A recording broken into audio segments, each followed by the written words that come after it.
to talk about scallops.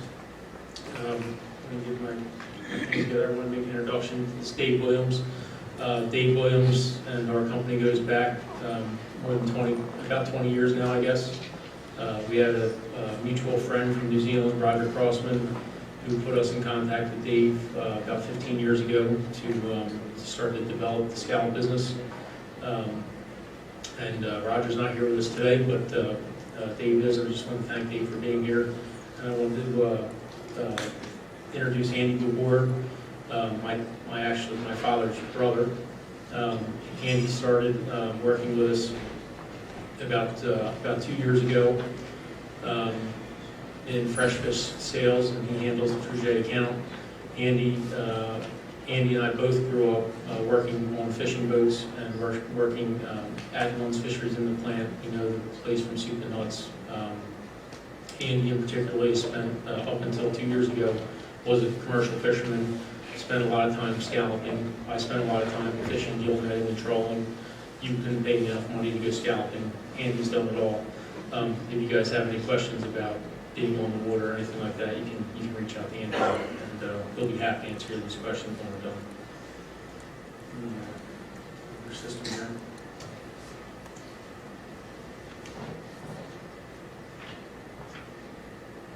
So I pretty much went over some specifics about our company. We are, again, a primary producer and processor. Sustainable fisheries are key to the success of our business. Without sustainable fish stocks, our fishing vessels that we own and our factories would not be able to continue. So we're very active in the management role of all the fisheries, especially scallops, and I'm going to primarily talk about that today. I hope I don't bore you guys to death tonight, but I'll run you through it. So this is a list of species that we produce. There's a couple scallop species there that I threw in there, MSC certified species that we import as well. But scallops, summer flounder, black sea bass, scupper, porgy, which is a pretty popular item right now in the Northeast, because most recently the stock has been considered fully rebuilt, and there's a very high volume fishery there, so it's a very readily available fish. Atlantic croaker, butterfish, spot, mackerel, herring, turnip, volley squid, felix squid, Cape shark, California squid. That's just a few of the items. We are an SQF approved facility, which is a third-party audit to the government food inspection, the FDA. So that gives us a little bit more clout with some of the vendors or with some of the customers that we deal with.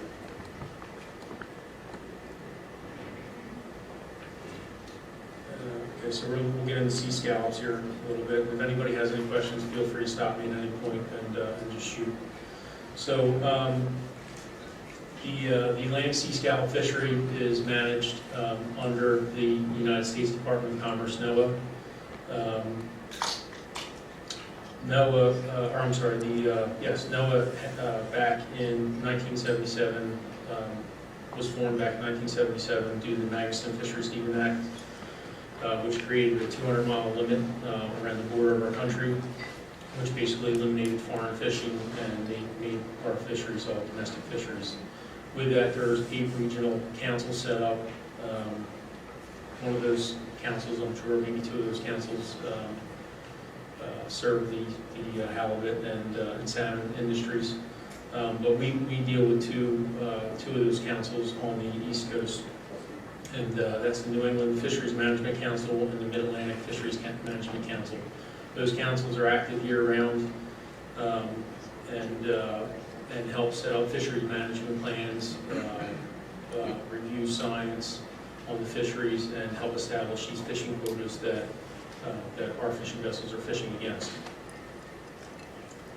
So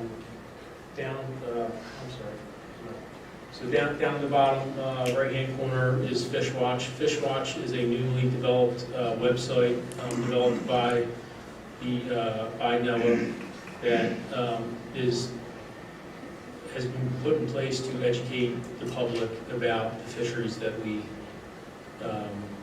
we're fishing. Some of you may be familiar with Monterey Bay Aquarium's fish list, or not fish watch yet. We as industry members live and die by the regulations that come out of National Marine Fisheries Service. We are active in that. We do a lot of cooperative research with National Marine Fisheries Service to make sure that stock assessments are correct and that the harvests that we're fishing against, and the quotas that we're fishing against are good. Some of these other sites and publications that you may see, are only as good as the funding that is provided to them.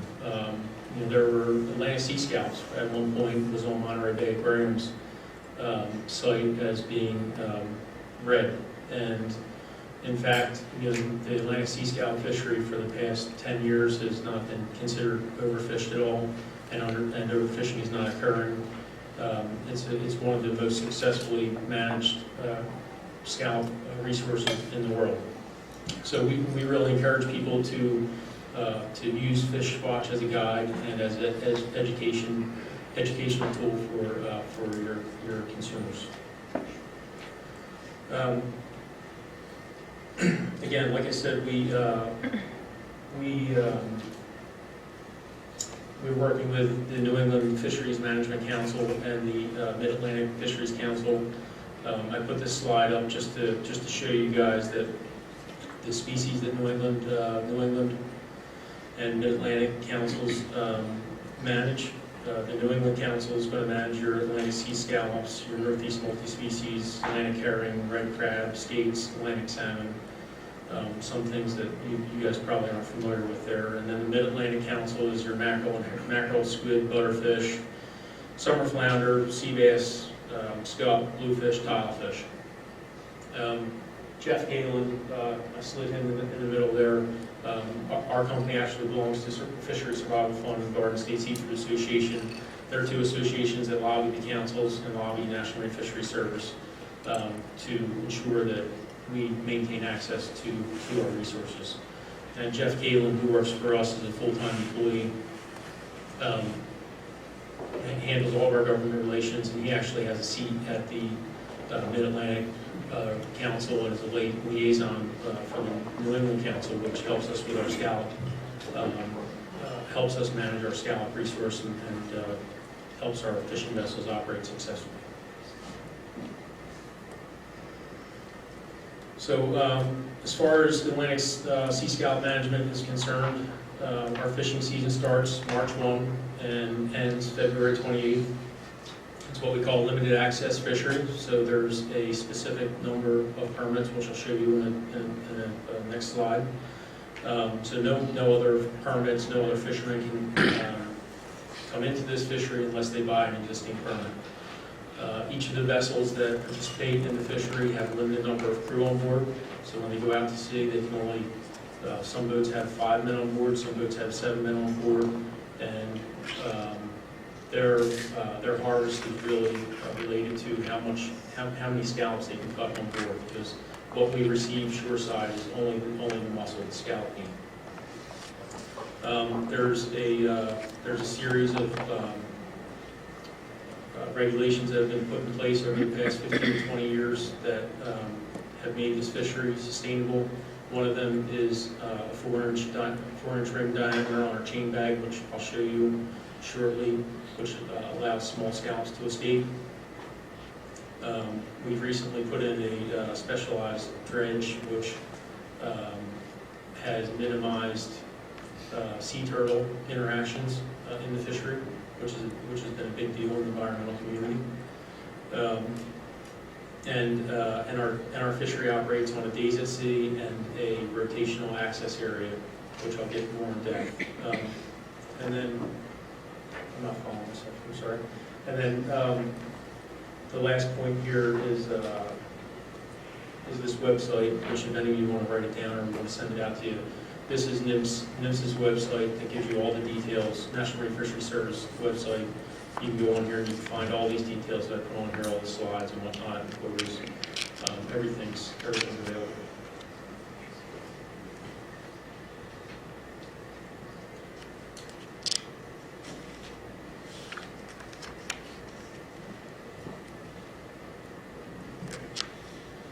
So this is the 2014 scallop fishery allocation. On the top, you'll see research set aside quota, which is taken out. Well, first we start with about 67 million pounds is what the government allocated this year as an overfishing limit. So we fish anywhere up to that limit, they're going to consider the fishery overfished. They've created a annual catch limit of 45 million pounds and attack. And I don't expect all you guys to understand all these numbers, but I guess with this slide, what I really wanted to point out was that number one, of this quota from the top, there's a research set aside that is taken off of about 1.2 million pounds of scallops every year. That 1.2 million pounds, 1.25 million pounds of scallops is given to fishermen to harvest aside from their allocation, and 30 to 40% of the money generated from those scallops goes back into cooperative research between the government and fishery participants. One unique thing in our fishery, our boats have to call in 72 hours in advance before they leave the dock to fish, and they are, at that point, they may be designated an observer, a federal fisheries observer. So they basically have someone that comes on board the vessel for the trip, and they'll watch everything that comes on, and they'll log all the data, size of scallops, bycatch, sea turtle interactions, and anything that may be of importance to the science, to the fishery. They'll log all that and bring that back and report to the government, and then match it up to what the fishermen are saying when the observer is not on board.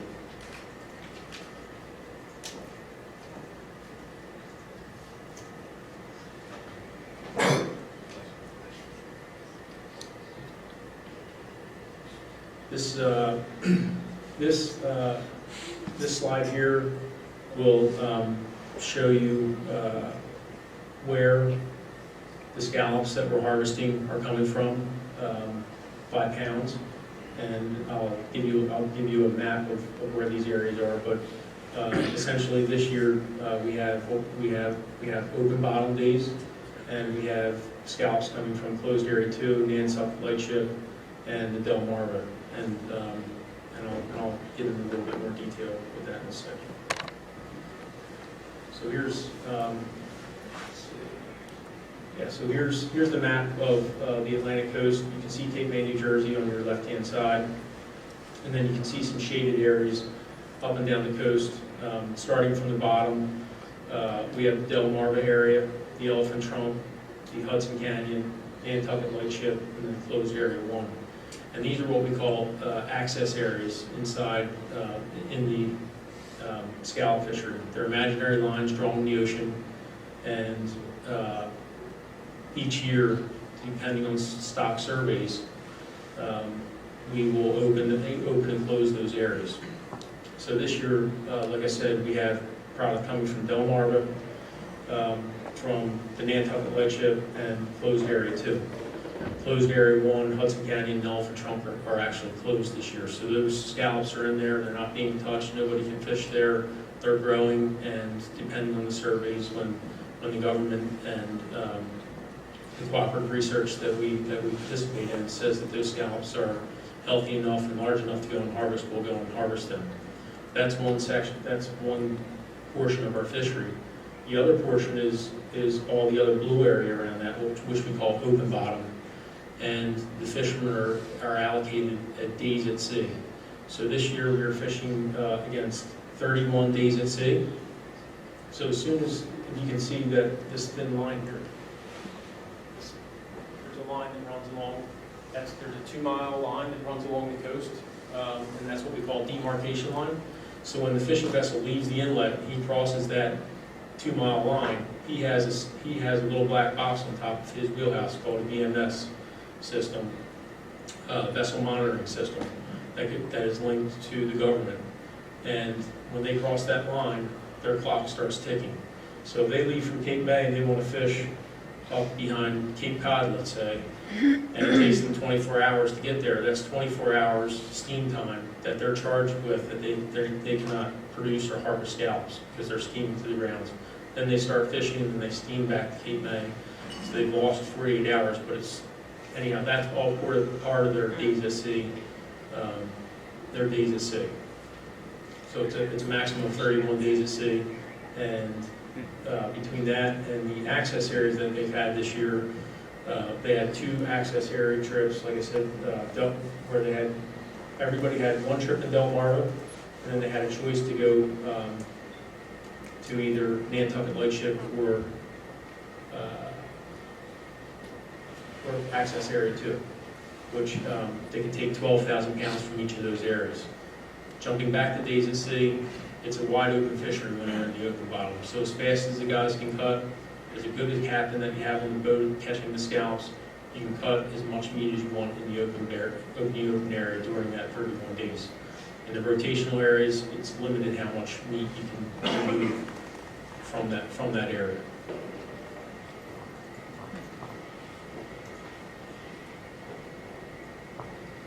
This is I threw this up as the anatomy of the scallop. This picture to the left was actually a little video that would show you how the scallops are shucked. I'm not sure that we can get that going, but you can see there's eyes, gills, mantle, all the different pieces of the anatomy of the scallop. But what everybody else, what you all see at the restaurant level is just that white meat. A lot of other countries, the roe is favored, and the scallops are harvested with the roe on. But here in this country, because of our management plan, it's impossible for us to do it because it's all about producing scallop meat. The fishermen are paid by how much meat they bring to the dock, and that's how they're compensated. So if they were to harvest the scallop with the roe on, it would slow down the process and they wouldn't be able to cut anywhere near as much quantity per trip. This is the catch history for the past 3 years in the scallop fishery, and you can see the 2012-13 season we harvested almost 51 million pounds of scallops, and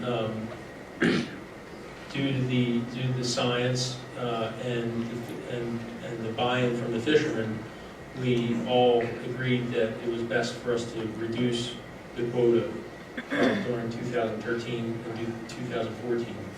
And so we went through a 35% reduction in production last year, and we lost about another 10% this year.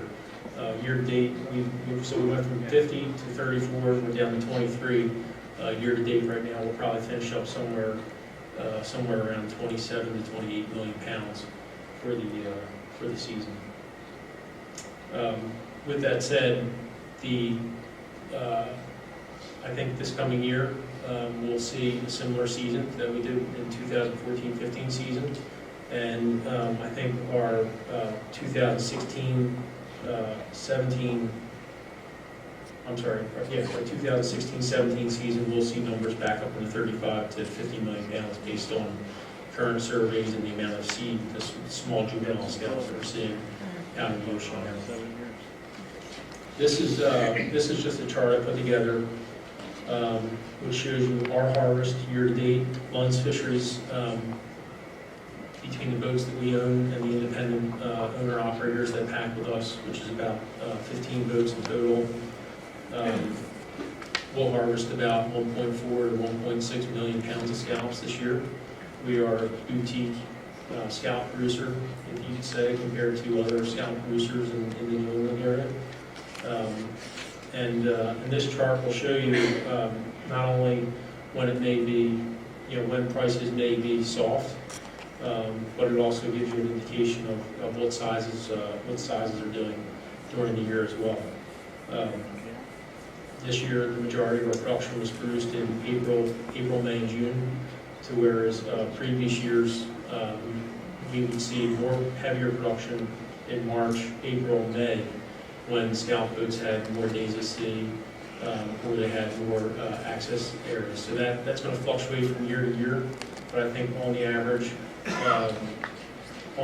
it's safe to say that the peak of our fishery is going to be between April, May, and June, for the primary reason that it comes down to yield in our fishery. So our scallops, when we're fishing in March during the cold water, that's when the scallops are healthiest, and they start to spawn usually by late June.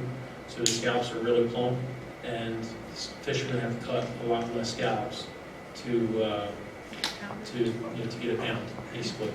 Whereas later in the year, like this time of the year, they're cutting a lot more scallops, and the meats are a lot softer, and because they've already spawned out. That's pretty much the presentation on the Atlantic sea scallops.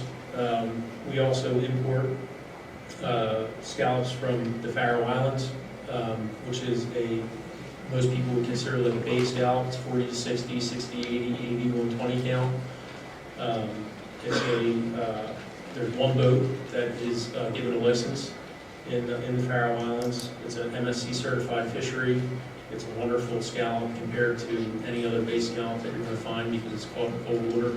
Most of the bay scallops that you generally see are warm water, farm-raised species. And then also we import a lot of Hokkaido scallops from northern Japan, and with our fishery production in our fishery being down the past 2 years, you see a lot of Hokkaidos on the market filling the trend for large scallops. And aside from that, we produce a lot of summer flounder, which I know is a popular item down here in the south, and ship a lot of fresh product. And be happy to answer any questions about any of those items. Sure, go ahead. Okay, real quick summary. I'm the impolite version of everything that happens in here.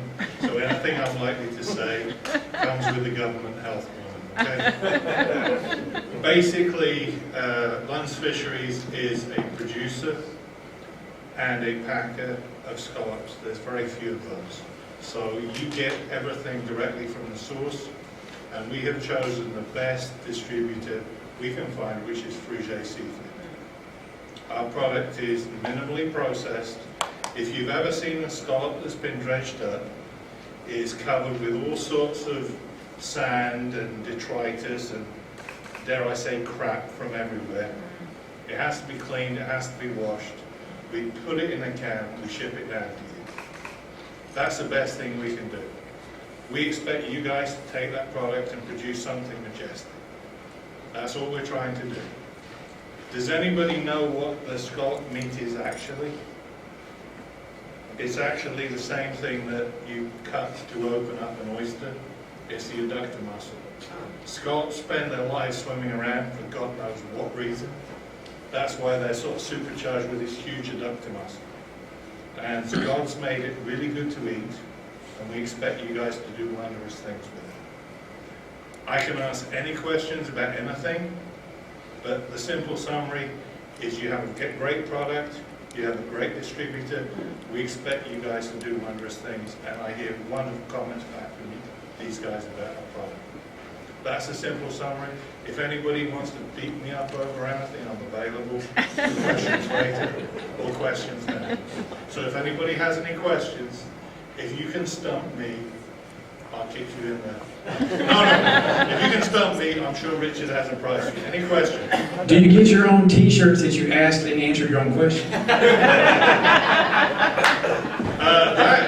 That is actually a rhetorical question. Right? Please answer that. And the butt kicking line starts in the back, so Yes, who we got? So broken scallops, Yes, you get a gallon of scallops and you've got, you know, 3 or 4, 5, 6 dozen, whatever, that are broken, cut in half? How does that happen? Well, what actually happens is we have a situation where scallops tend to be quite delicate.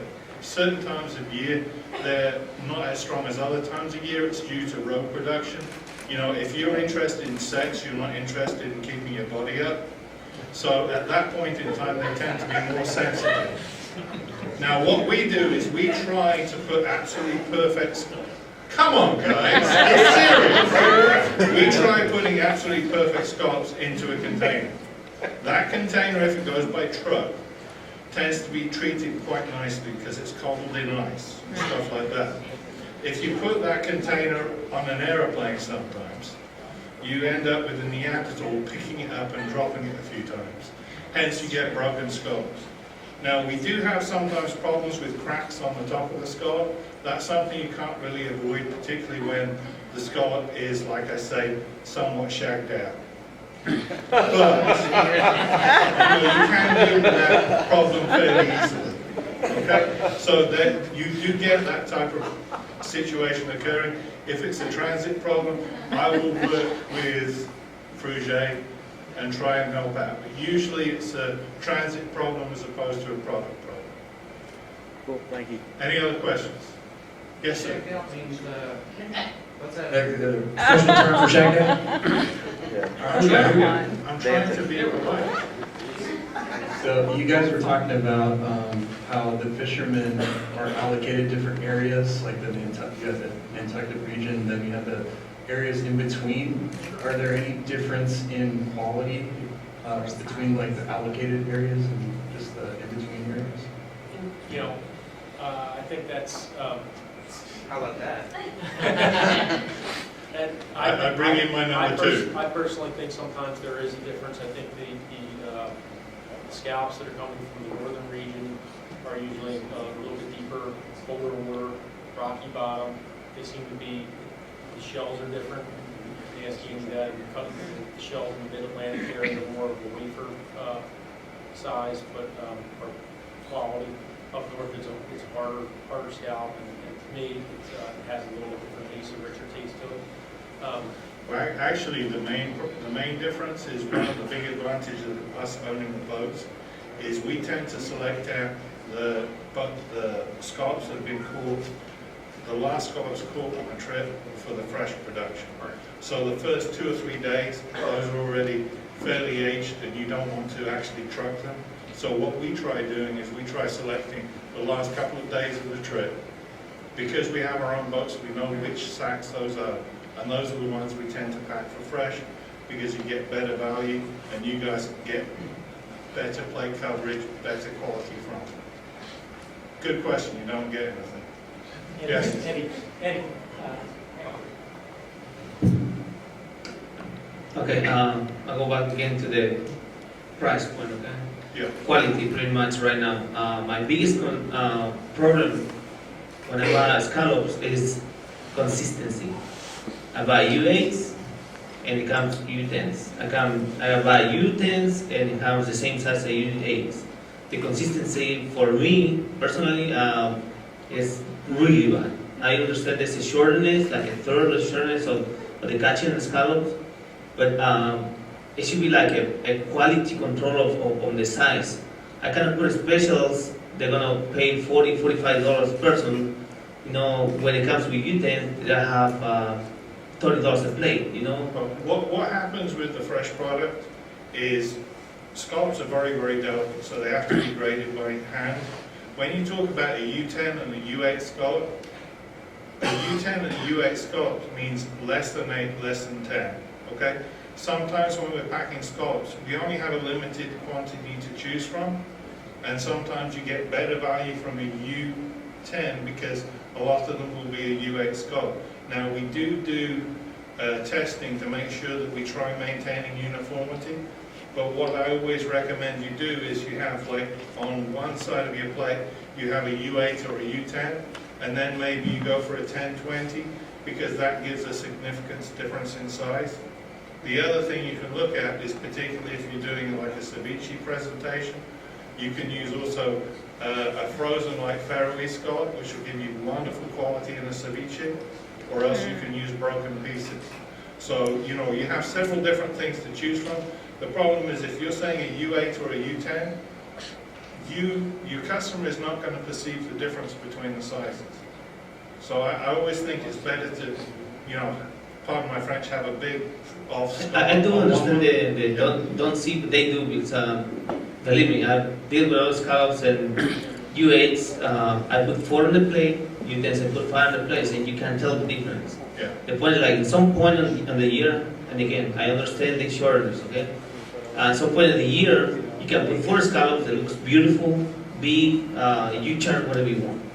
But as a customer, I sit down and I see that plate one day, and they come back next month, and you see a U10 sitting there, it is not appealing. I have a lot of regulars, bunch of regulars, they do know the quality that we serve.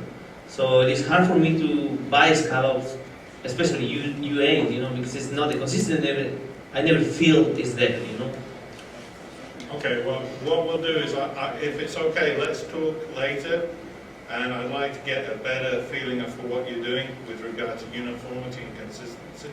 Because, you know, if you have an issue, we'd like to solve that issue, but this is a bit complicated to discuss right now. Okay? But I'll talk with you later about it. And yeah, one more over here. Who do I got? Who do I got? Uh-oh. He looks like he's a problem. This gentleman right here? No, this one was a problem. Don't talk to him. Yeah. Yes, sir. I'm educating myself on the Yes, sir. cycle, if you will, a seasonal 12-month cycle on scallops, Yes, sir. in terms of what's available, wild caught, and then if there's a viable, because I don't know, farm-raised supplement for downtimes and/or weaker periods of supply, and then, if that's the case, what the quality variance may be Okay. during those times. What happens is the scallop industry is one of the few industries where the largest amount of scallops caught anywhere in the world is caught in the United States. We're the leader. Okay? Or I'm English, so we're the leader. So basically, our industry is it for this country. You do get farm-raised scallops. You do get the Hokkaido scallops, which is a From where? Hokkaido scallops is from northern Japan. It's Okay. a cold water scallop. On a rope? No, it's No. wild caught. It's just the same as Okay. us. It tends to be a little bit smaller. It tends to be a little bit softer. It's something that you can tell the difference of. It's a little bit sweeter, if anything, sometimes, but it also tends to be softer, and it's very difficult to handle compared to a U.S. scallop. If you want a big scallop, or if you want a good quality sea scallop, then basically year-round there is a supply of scallops. It just goes up and down. There is never a non-availability of scallops, basically. There's always somebody going out getting stuff. Also, we do a refresh program for some customers because it's so difficult to defrost a wild scallop correctly. Right. We'll do a very slow defrost on it, and we will put it in a can and we'll ship it. But we don't say it's a fresh product. It's a refresh program for specific customers. Okay? If any questions about that, you know, anything more you want to talk about, I'm available later. And 2 more questions, and we'll, Where we at? Charles right here. You talked earlier about the long runs of the boats. I know how a lot of the fisheries and stuff like that preserve the fish and everything. How do scallops? Scallops are delicate, so on those long runs, and you're saying they're shucking them right there on the boat as they're coming in. Yeah. How do they? What happens is they're generally shucked into a water bath, and then they're put into a net. It's like a large net. Sorry, it's a cheesecloth bag. I'm sorry. Technical term. Thank you. It's a cheesecloth bag from northern Italy. No. I didn't interrupt you. It's a cheesecloth bag, and basically what you do is you put it into ice and you store it. But that is why you have to be so selective about what product you ship fresh, because those obviously have the ones that caught first have a fairly short shelf life. And we have the big advantage. We know every bag that comes off there, we know the age of it because it's our boats channel in the fish program. But yeah, the ones that are caught at the beginning of your trip aren't as good quality as the ones caught at the end. They tend to be frozen, but our frozen product is excellent, of course. So, One last question. I don't know. During the season, I see a lot of pink scallops or peachy colored scallops, more so at the beginning of the season than I do at the end of the season. What causes that color distinction? That is just something to do with scallops. It's just some people have crap on their face, other people don't. Okay? Oh, sorry, usually the females are pinker. Before they spawn. Okay. I thought it might have to do with the sex, but I wasn't They quite beautify themselves. Yeah, it's nothing to do with sex. But a lot of times we'll see a peak, or we see a lot of what we call the pumpkin scallops, and then they'll spawn, and that'll just go. And they taste exactly the same. Everything's the same. They just decide to make us lose money if there's too many of them. Maybe it's a selective thing that they don't want to give us value, so we don't fish them. I don't know. One thing, comment a little bit on milky scallops, tell them what that is. Okay, milky scallops basically is a bit like this lady's talking about the salmon flesh. Sometimes after they've spawned, they've used all their energy banging one another. Technically, that's a technical term.